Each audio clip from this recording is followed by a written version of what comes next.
Okay, so question 2. Solve the following quadratic equation by factoring, and using the Null factor law. Okay, so you are allowed to use two methods, which is factoring and Null factor law. Okay, so for example, let's say I have this first quadratic equation. So what to do is, Null factor law, right, is where you have to put some value into your x over here and here, and then you count it, and you have to make it equal to 0. So normally we do like this. Okay, let's say example, x squared plus 6x. Okay, maybe I put like this. Let fx equal to x squared plus 6x plus 8.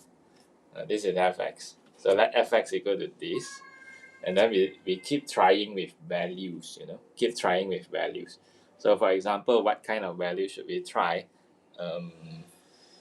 Let's say I try to imagine -2, for example. Let's say I try with -1 first. So you can see if I try with -1,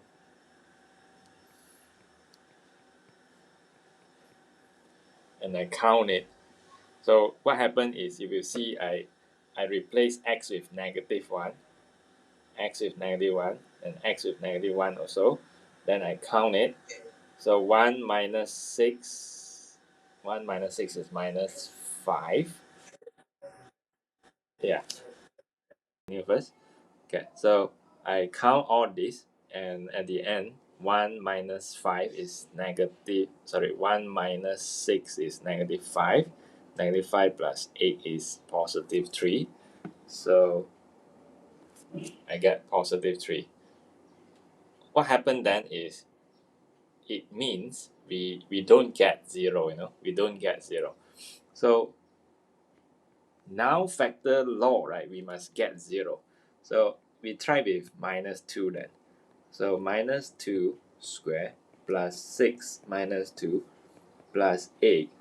Okay, if we count this, -2 power 2 is -2 times -2, which is 4. This is -12. 4 minus 12 is -8. -8 plus 8 is 0. So it's 0. F minus 2, you get 0. So when you get 0, right, this is where we can apply the Null factor law and say that x plus 2 is a factor. Okay? X plus 2 is a factor. So when can we use Null factor law? First, you have to try with some values into the x. Okay, then you have to count and get 0. When you get 0, right, then you can say that -2 is a root of the quadratic equation, and x plus 2 is a factor of the quadratic equation. Okay, x plus 2. So why x plus 2, if you are wondering, right? So it's basically like this. Let's say I try to write it out. So imagine if you put -2 inside, you get 0. So x equal to -2 is a root. Is a root. And after that, you bring -2 to the left. So it becomes x plus 2.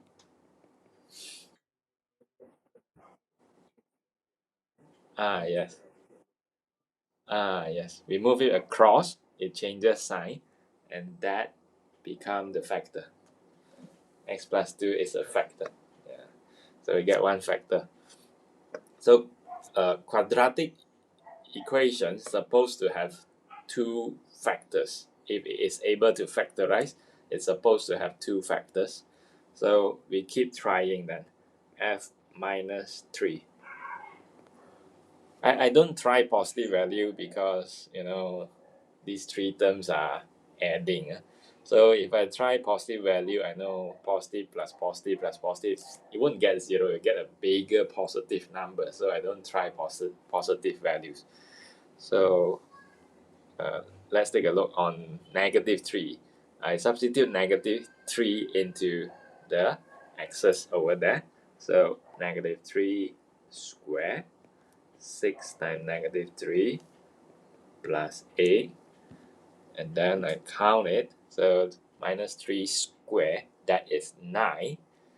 Minus 18. 9 minus 18 is negative 9. Negative 9 plus 8 is negative 1. So I don't get 0, So that means we can't apply null factor law because this is not 0. So we continue with negative 4. Minus 4 square plus 6 minus 4 plus 8. And then we count this. This is 16. 16 minus 24 is negative 8. Negative 8 plus 8 is 0. So we get 0 this time. So again, you can put it in this way. When you use negative 4 and you get 0, that means x equal to negative 4 is a root, and x plus 4, imagine you bring minus 4 to the left, so you will get positive 4. X plus 4 equal to 0. Then we can also say that, maybe I put at the bottom here. So I put it, okay. X plus 4 is a factor. It's a factor. So at the end, we get two factor already. X plus 2, x plus 4. Okay, so now we can write like this. X squared plus 6x plus 8 is equal to this factor multiply with this factor. So x plus 2 multiply with x plus 4, which is equal to 0. And now to solve it, as you can see, the question wants us to solve it. So to solve it, that means we have to find the x values. So we let x plus 2 equal to 0. We let each factor equal to 0 actually. So x plus 2 equal to 0, or x plus 4 equal to 0. So x equal to minus 2, or x equal to minus 4. So we can do something like this, and at the end, finish. So that is how we do the first question. Now factor theorem. Okay, so that is the first one. Now let's see the second one, B. So as you can see here, x squared minus 2x minus 3 equal to 0. So let us write down the question first. So for B, x squared minus 2x minus 3 equal to 0. So we have to factorize them. Okay, so let's say I use null factor theorem like this. Okay, like this. I use null factor theorem. So again, I let fx equal to x squared minus 2x minus 3. Okay. So for this, what we do is we keep trying with values. Okay, we keep trying with values. So let's say I try with 1. So I will get 1 squared minus 2, 1 minus 3. Then I count it. Imagine that this is 1 minus 2 is negative 1. Negative 1 minus 3 is negative 4. So I don't get 0. So I have to try it again. Now I try f2. So I have 2 square minus 2 minus 3. Okay, so imagine this is 4. 4 minus 4 is 0. 0 minus 3 is negative 3. So we got negative 3. So after that, let's try 3. 3 square minus 2, 3 minus 3. Okay, let's count it. 3 square is 9.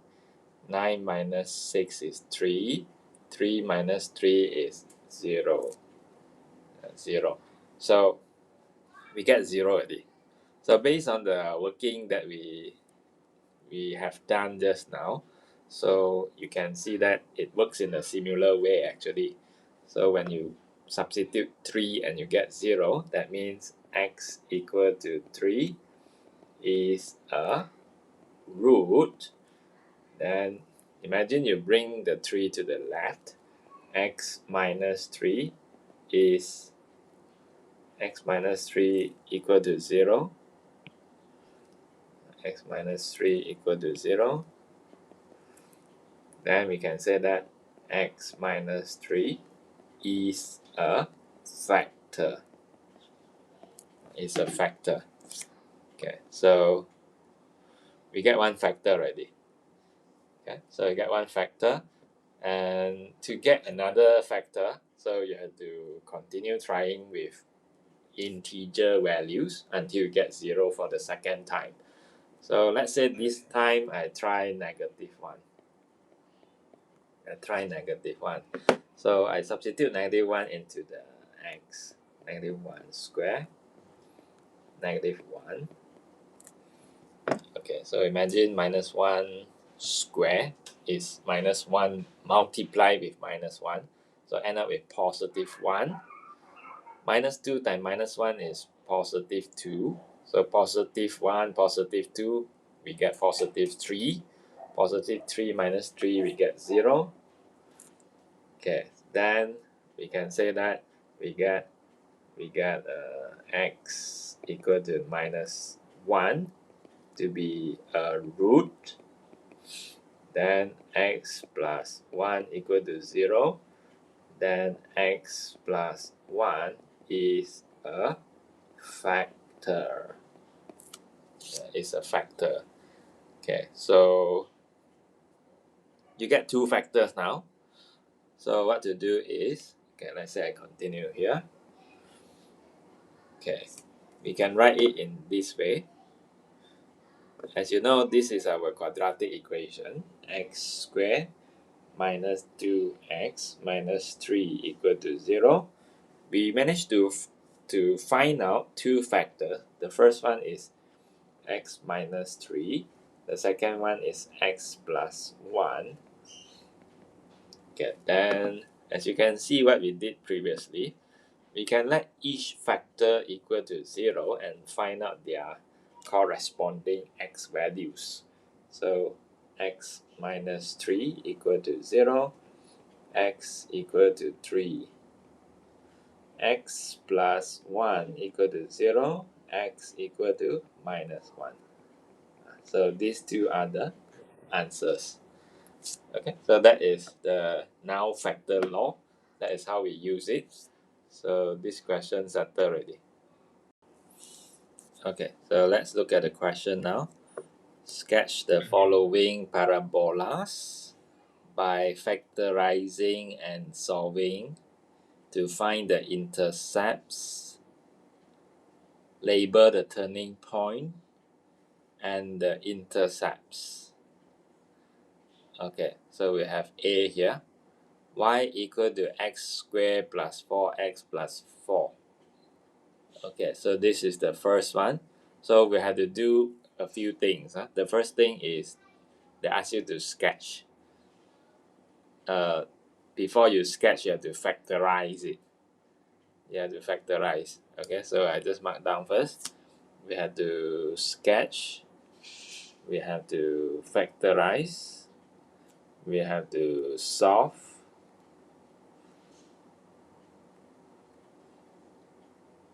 so basically we have to do three things, and we have to do the turning point.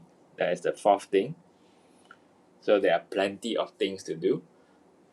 Label the turning point and the intercepts. This is the fifth thing. So there are 5 things to do for each question here. So for A, you have to do 5 things. For B, you have to do another 5 things. So altogether, we have plenty of things to work it out. So we factorize it first. Okay, we factorize it first. So I start from A. Y equal to x squared plus 4x plus 4. Okay, so now in order to factorize it, you can use the method that we learned just now, which is null factor law. Okay, just now we are using null factor law, where you try with different x value and make it equal to 0. But here, since they don't mention null factor law, so I'm going to use normal way to factorize it. So I will use this way, where I care about the first term, the x squared, and the last term, which is 4. So I just care on how to get x squared. So I do x multiplied with x, then I will get x squared. Okay, then I draw, then I consider the last term. So the last term, what am I caring about is how to get positive 4. So imagine that if I have positive 2 multiplied with positive 2, I will get positive 4. Okay, I get positive 4. Then we cross multiply and total up to check whether it matches with the middle term or not. So that means we want to cross multiply and total up to see whether it is the second terms or not. If yes, then our method is correct. So now we cross multiply in this way. We take x multiply with 2. X times 2 is 2x. So we write here 2x. Then we take x multiply with 2 again. We get 2x again. So we write here. And then we add them up. So as you can see, 2x plus 2x become 4x. Become 4x. Okay, become 4x. So like what I said, we need to check whether this 4x is the same with this second term or not. If yes, that means our factorizing method here worked well. So, and at the end, the answer is x plus 2 and x plus 2. This is the answer. Okay, so we managed to factorize it, and we write our answer in this way. X plus 2, our first factor, which is this one, and then the second factor is also x plus 2. Okay, so I write y equal to x plus 2, x plus 2. So that is the first part, factorizing. So I have done number 2. Okay, number 2. All this, I label it. All this is called number 2. Now, solve to find the intercept. So we have to solve the equation. So, when you want to solve the equation, we will let y equal to 0. So, let y equal to 0. Of course, the other way to take it is when you let y equal to 0, you are actually finding the x intercepts. So you let y equal to 0. So 0 equal to x plus 2, x plus 2. So if you still remember the previous question, this is kind of similar. Now we just need to let each factor equal to 0. Okay, so that means we are doing something like this, x plus 2 equal to 0. And you will realize the other factor is just the same with the first one. So no point to write twice, as you will get the same answer. So we just write once, and we find the x. Yeah. So what I do here is, yeah. Okay. So yeah, we get x equal to -2. So we managed to solve the equation, and when you solve the equation, right, you are actually finding out the intercepts. So what we found here is the intercepts. So this is actually the intercept. Okay, so we just write it out. This is actually the x intercept. The x intercept. Okay, we found out already. Only one x intercept. Now, the next thing to do is the question also asks you to label the turning point and the intercepts. Okay, let's care about the turning point first. To find the turning point, so for this case, what can I say is this is straight away the turning point.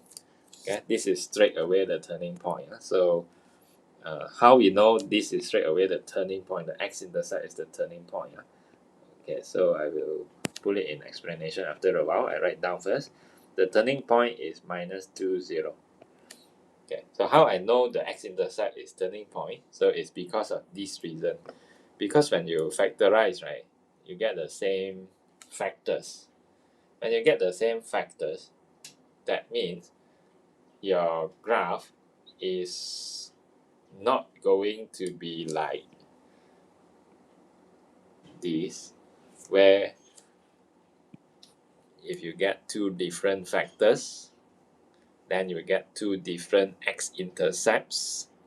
When you get two different x-intercepts, one value will stay here, another value will be here. Then the turning point is somewhere in the middle. So imagine, let's say for example, let's say example, if you're factorizing end up with two different answers, let's say x minus 2 and x minus 1, end up with two different factors. So we let each factor equal to 0, and then we get 2 for the first factor. For the second factor, I get 1. So I get two x values. Then it will be like 1 and 2. And then the turning point is just somewhere in the middle, where you take the midpoint of 1 and 2. So take the midpoint of 1 and 2. 1 and 2, the midpoint is 1.5. Okay, so we take 1.5. We take 3 over 2. 3 over 2 and something to get the turning point. Of course, this value, right? Maybe you're wondering, okay, you put a question mark here. So in fact, how to find it? So you just need to substitute 3 over 2 into the quadratic equation, something like this. You put it here. 3 over 2 minus 2. 3 over 2 minus 1. Then you count it. This is where I substitute into the quadratic equation. So I count it, I get negative half, multiply with half, and then I get negative 1 over 4. So that is how we get this part, negative 1 over 4. Okay, so which is negative 1 over 4. So we get the turning point. We get the turning point. This is the normal situation. Okay, of course this is my example. In a normal situation where we normally get two different factors, and when you get two different factors, and then that two factors represent the two x-intercept, and then we take the midpoint of the x-intercept,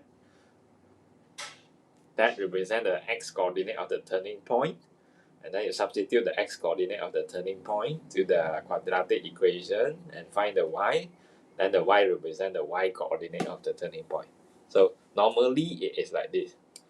But for this case, it is not like this anymore, because this case is where we have the same factors. The difference is when you have the same factors, right? So basically what happens is the graph is like this.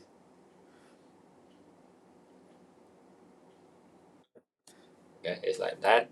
And where the x-intercept, which is -2, is here. Okay, -2 is there. And the turning point is also there. The turning point is also there. So turning point and the x-intercept is the same point. So they are the same point.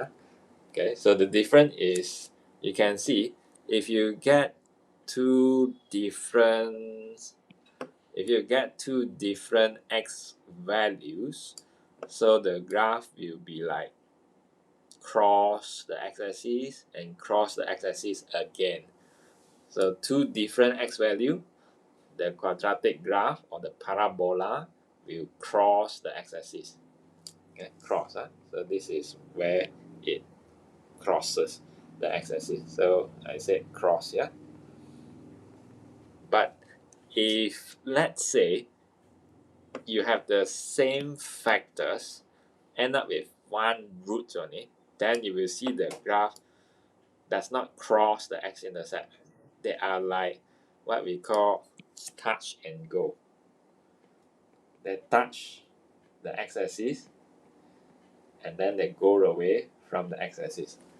So this happens when it is same factors and end up with one value of root, and then the graph will be like that, will be touch and go.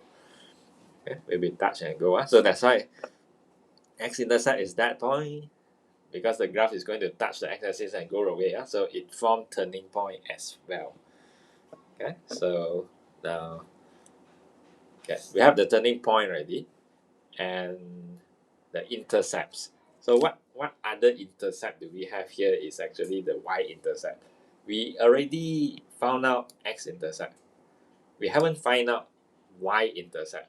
So to find y-intercept, we let x equal to 0. Okay, we let x equal to 0, and we substitute x equal to 0 into the quadratic functions. So we substitute like this: y equal to 0 squared plus 40 plus 4. Then you get 4. And this is the y-intercept. Y-intercept. Okay, so now we can sketch the whole graph. We can sketch the whole graph, and then we label the turning point and the intercept. So actually we have sketched halfway. So I just need to complete the graph. So I put the x-axis here, and then the y-axis should be somewhere here. As you can see, okay, maybe this coordinate I just adjust a bit. The position is a bit disturbing. Okay, so yeah, -2, 0. Okay, this value will be 4. So here is y. Okay, so let's see. A few important points that we are labeling here. The first one is the y-intercept, 4. We have found it. The second point is the turning point, -2, 0, which is the turning point. The x-intercept is the same point, -2 also. Okay, so then we label the y-axis, the x-axis, we label the origin 0. So the whole graph settle. So this is part A. Part A, the graph is like that. Okay, so we look at part B then.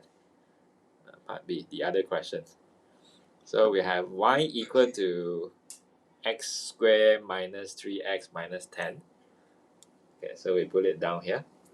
This is A, now we do B. Y equal to x squared minus 3x minus 10. Okay, so basically we can do the same thing. We factorize it by using this way. So let's go through again. So you think about it. X how to get x squared. So it's basically x multiplied with x, and then you get x squared. So now the second thing is how to get minus 10. Minus 10. So there are quite many options. Minus 5 times 2, 5 times negative 2, or minus 10 times positive 1, 10 times negative 1. So these are the values. But the thing is, since there are so many possible ways to get minus 10, so which way is the one that we are looking for? We have to cross multiply. If you still remember the method just now, we have to cross multiply, as in here we have to cross multiply, and then you have to add up the products. So it seems like we need to try, so it may take time. So because of that, it is good to use a different approach where you can just add it up here first. You just add up minus 5 plus 2. If minus 5 plus 2, you get minus 3 already. So if that is where you add up minus 5 plus 2 and you get minus 3, right? So that is the suitable pair. Like here, this one cannot. 5 minus 2 is positive 3, does not match with this. Minus 10 plus 1 is minus 9, is not this. 10 minus 1 is 9, is not this.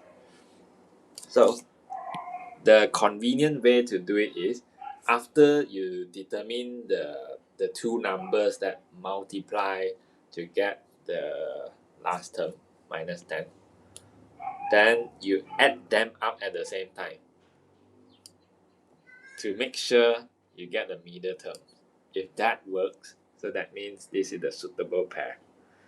This is the suitable pair because minus 5 plus 2 equal to negative 3. Match with the middle one. Okay, so now let's write it down. So we take minus 5 and 2, and we cross.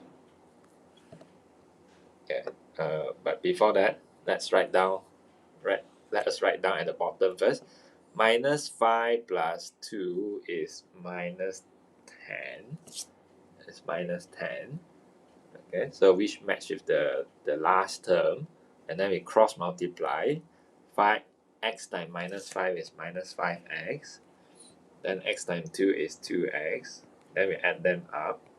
Then we get minus 3x. So which is the term in the middle? So that means our factorization is success. And then we can take the factor in horizontal. Okay, so there are x minus 5 and x plus 2. So these are the factors, the two factors. Then, as you can see, we can let each factor equal to 0.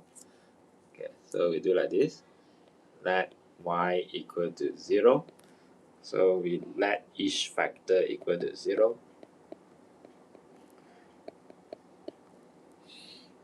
So x minus 5 equal to 0, or x plus 2 equal to 0. And then we get x equal to 5.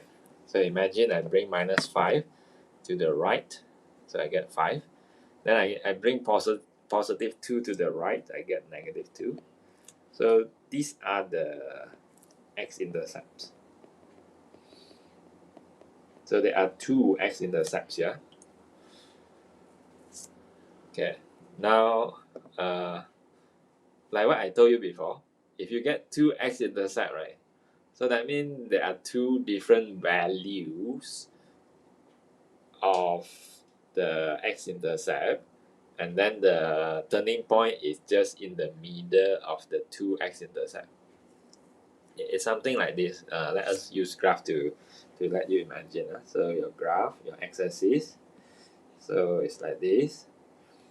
Then this is minus 2. This is 5. Okay, so the turning point is the midpoint of minus 2 and 5. So you can find the x coordinates of the turning point by adding up minus 2 and 5, then you divide by 2. Okay, so we find the x coordinate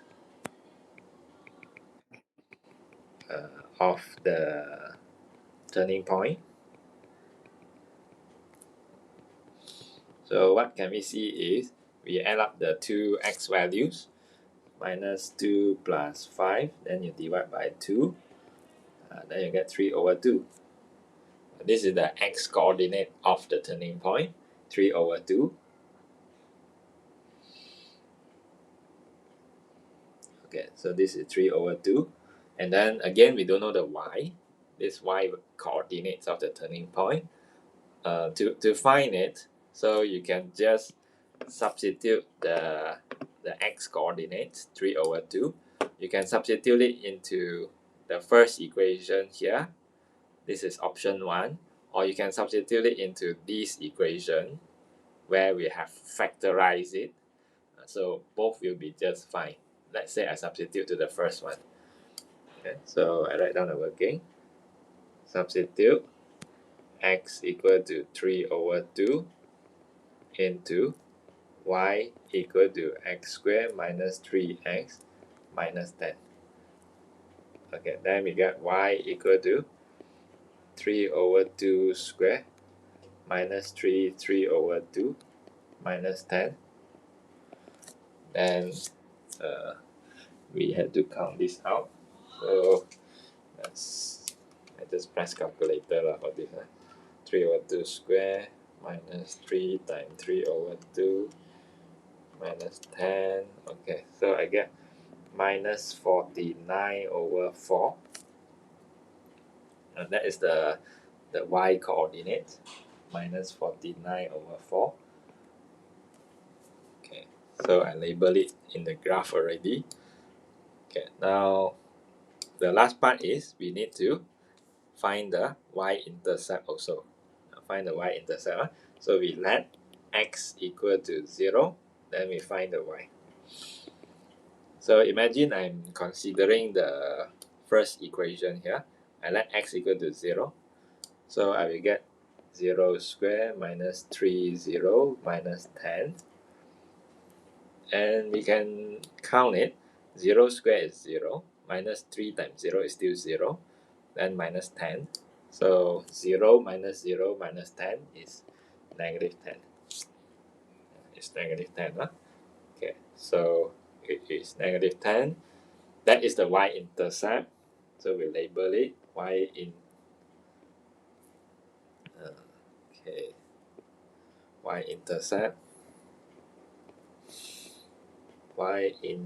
Y-intercept. Okay, now we have to put it in the graph. So our graph is partially completed. What else? The y-axis.